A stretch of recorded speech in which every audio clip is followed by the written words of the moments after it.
शीतला सप्तमी या फिर शीतला अष्टमी के दिन किया गया एक छोटा सा प्रयोग करवा सकता है आपका विवाह। यदि आपके विवाह में लगातार देरी चल रही है, लगातार अड़चनें आ रही हैं, बनती बनती बात भी बिगड़ जा रही हैं, तो ये कार्यक्रम आपके लिए है। यदि आपने इस कार्यक्रम को शुरू से लेकर के अंत तक देख लिया और जो उपाय मैं आपको बताने वाला हूं, इस उपाय को अच्छे से समझकर शीतला अष्टमी या फिर शीतला अष्टमी दोनों में से किसी भी एक दिन कर दिया तो यकीन मान के चलिए आपकी शादी के लिए कोई न कोई अच्छा प्रस्ताव जरूर आएगा और आपकी शादी फिक्स हो जाएगी। ये जो उपाय मैं आपको बताने वाला हूं, ये उपाय बच्चे खुद भी कर सकते हैं और यदि बच्चे किसी कारण से खुद ना कर पाएं तो ऐसी सिचुएशन में माता पिता भी अपने बच्चों की जल्दी शादी के लिए ये उपाय कर सकते हैं। नमस्कार, मैं पंडित जी.एस. कौशिक आपका स्वागत करता हूं आपके अपने YouTube चैनल जी.एस. घृत कौशिक में। बच्चों की जन्म कुंडली में कई बार ग्रह और नक्षत्रों के ऐसे दुर्योग बन जाते हैं जिसके चलते विवाह में लगातार विलंब बना रहता है। रिश्ते आएंगे, बातें चलेंगी, लेकिन कोई भी बात, कोई भी रिश्ता सफलता तक नहीं पहुंच पाएगा।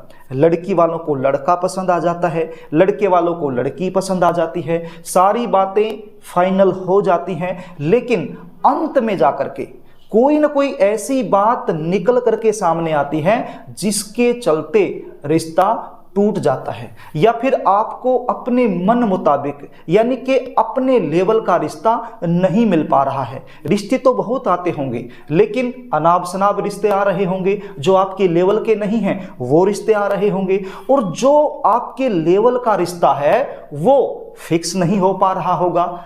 आपकी उम्र लगातार निकलती जा रही होगी। यदि आप इन समस्याओं से जूझ रहे हैं, परेशान हैं, तो इन समस्याओं का निवारण करने के लिए हमारे शास्त्रों में बहुत सारे उपाय बताए गए हैं। उन्हीं उपायों में से एक उपाय आज मैं आपको बताने वाला हूं।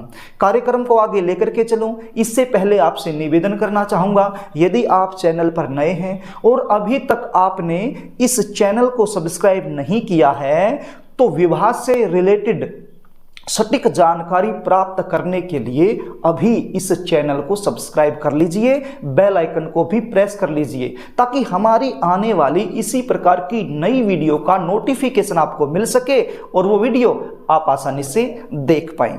प्रिय दर्शकों, अब आप ये जान लीजिए ये उपाय आपने कैसे करना है, कब करना है और क्या सामान आपको ये उपाय करने के लिए चाहिए। ये उपाय आप शीतला सप्तमी के दिन भी कर सकते हैं और शीतला अष्टमी के दिन भी कर सकते हैं। दोनों में से किसी भी एक दिन ये उपाय कर सकते हैं। सुबह से लेकर के शाम तक किसी भी समय कर सकते हैं। ये उपाय करने के लिए आपके पास होना क्या चाहिए? आपके पास एक आटे का दीपक होना चाहिए।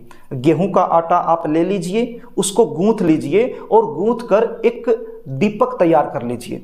अब इस दीपक में आपने क्या भरना है इसको ध्यान से सुन लीजिए। सबसे पहले इस दीपक में आपने तिल का तेल डाल लेना है। तिल का तेल यदि आपके घर में उपलब्ध है तो आप प्रयोग में ला सकते हैं, यदि घर में नहीं है तो बाजार से आपको आसानी से मिल जाएगा। थोड़ा सा तिल का तेल आप ले आइए और इस दीपक में डाल लीजिए। उसके बाद लौंग का एक जोड़ा यानी कि 2 लौंग बिल्कुल साबुत होने चाहिए, वो आप इस दीपक में डाल लीजिए। उसके बाद सफेद रंग का चंदन, एक चुटकी भर सफेद रंग का चंदन इस दीपक में डाल लीजिए और एक चुटकी भर हल्दी इस दीपक में डाल लीजिए। हल्दी कौन सी? जो हम रसोई घर में प्रयोग करते हैं उसी हल्दी की मैं बात कर रहा हूं, तो चुटकी भर हल्दी इसमें डाल लीजिए। इस दीपक में आपने बाती नहीं रखनी है। ये जो दीपक है ये शीतलता का प्रतीक है। शीतला माता को प्रसन्न करने के लिए ठंडी चीजों का प्रयोग किया जाता है। जिन चीजों से शीतलता आती है उन्हीं चीजों का प्रयोग किया जाता है। तो यहां पर अग्नि का प्रयोग भूल कर भी हमें नहीं करना है। तो ये दीपक तैयार हो गया आपके पास। और क्या चाहिए, एक स्टील का लोटा आप ले लीजिए। स्टील के लोटे में सबसे पहले शुद्ध जल भर लीजिए, ठंडा जल। जो सामान्य जल होता है वो जल आप स्टील के लोटे में भर लीजिए और इस स्टील के लोटे में थोड़ा सा कच्चा दूध डाल लीजिए। अब ये दो चीजें आपके पास हो गई, एक तो आटे का दीपक जो आपने तैयार किया है, जिसके अंदर जो सामग्री मैंने बताई वो आपने डाल ली है, और एक हो गया स्टील का लोटा जिसके अंदर जल है और कच्चा दूध है। जिस लड़के और लड़की की शादी में देरी चल रही है, यदि वो बच्चे ये उपाय खुद करेंगे तो फिर तो बिल्कुल सही है, श्रेष्ठ है, कोई प्रॉब्लम नहीं है। यदि वो बच्चे खुद नहीं करते हैं तो ये दोनों चीजें उन बच्चों से आपने छुआ लेना है, उनका हाथ लगवा लेना है। यदि ये उपाय माता पिता कर रहे हैं तो बच्चों का हाथ इन दोनों चीजों पर एक बार आपने लगवा लेना है और फिर ये उपाय करना है।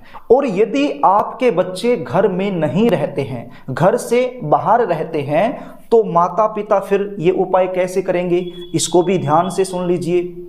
यदि आपके बच्चे घर से बाहर रहते हैं तो आपने अपने मन में अपने बच्चों का ध्यान करना है।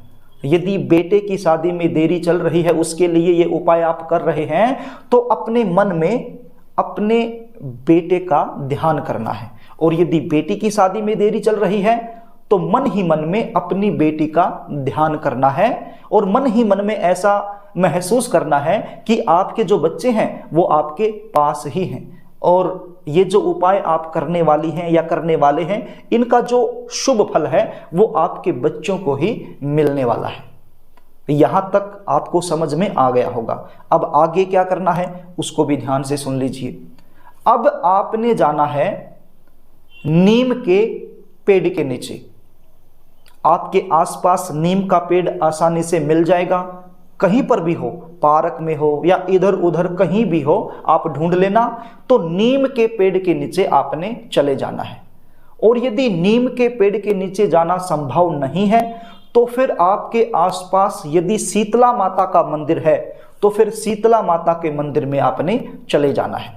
यदि आप शीतला माता के मंदिर में जा रहे हैं तो सबसे पहले ये जो लोटा आप लेकर के गए हैं पानी वाला, इस पानी के साथ शीतला माता का जो मंदिर है उसका जो मुख्य द्वार है उस द्वार पर इस जल को आपने छिड़क देना है, दोनों साइड में डाल देना है और अंदर जाकर के जो शीतला माता की प्रतिमा है उस प्रतिमा के सामने इस दीपक को आपने रख देना है और अपनी मनोकामना का चिंतन करना है। यदि शीतला माता का मंदिर नहीं है तो फिर आपने नीम के पेड़ के नीचे चले जाना है। अब नीम के पेड़ के नीचे जाकर के क्या करना है, सबसे पहले ये जो पानी आप लेकर के गए हैं, इस पानी से नीम की जो जड़ है उसको आपने सींचना है, यानी कि नीम की जड़ में ये जल आपने अर्पित कर देना है।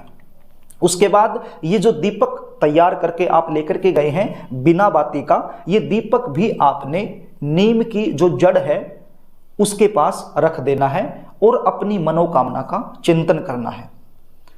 नीम का जो पेड़ होता है उस पेड़ में शीतला माता का स्थायी निवास माना गया है।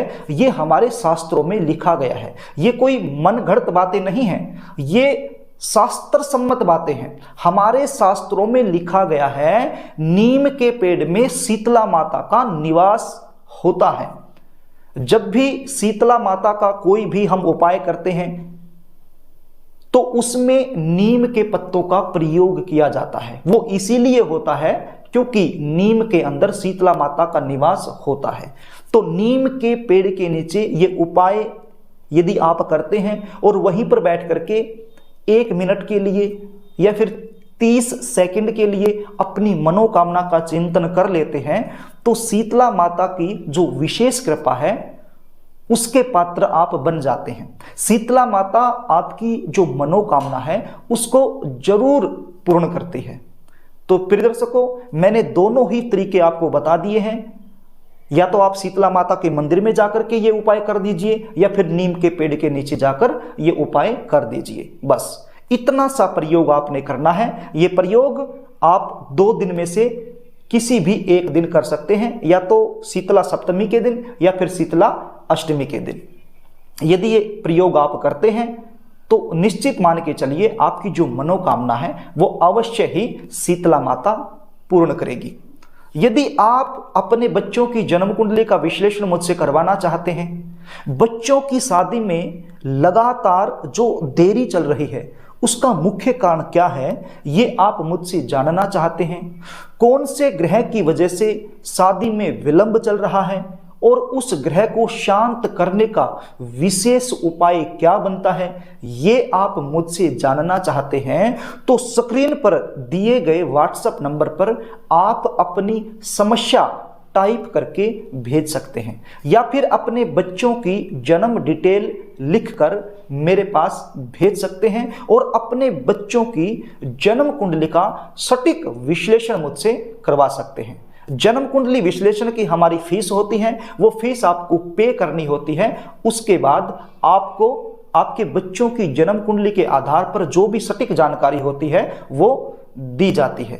प्रिय दर्शकों, यदि आपको कार्यक्रम अच्छा लगे, वीडियो आपको अच्छी लगे तो इसको लाइक कर देना और यदि पुण्य के भागीदार आप बनना चाहते हैं तो इसको शेयर भी कर देना और यदि आप मुझसे जुड़े रहना चाहते हैं तो चैनल को सब्सक्राइब जरूर कर लेना। आज के लिए बस इतना ही, आगे फिर मिलेंगे, तब तक के लिए नमस्कार।